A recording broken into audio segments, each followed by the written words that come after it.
In this video, we will learn how to install the current Java version on Windows 11. So let us see. At first, go to the web browser. On Google, type Oracle Java and press enter. Here is the official website. Click on it, oracle.com. Click download Java. Now you can see Java 24 is visible. Go below.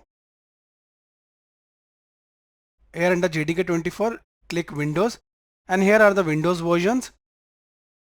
I'll go for the exe file. Here it is. Okay.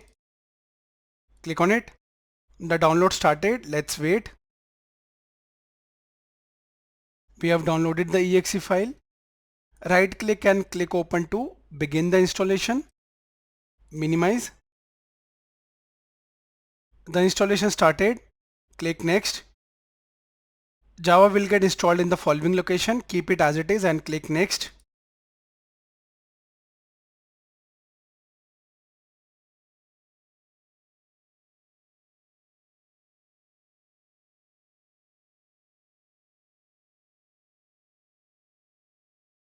We have installed Java.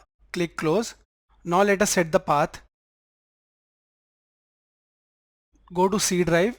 We installed in program files. Here it is, Java JDK 24 bin. Copy this path. Minimize. Go to start.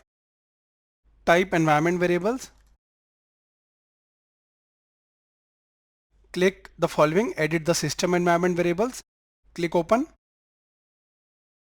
Now here under advanced, click environment variables.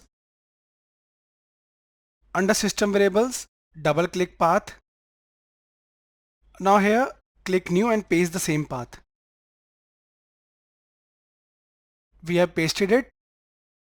Now click OK. OK. And the last OK. Now we have successfully installed Java.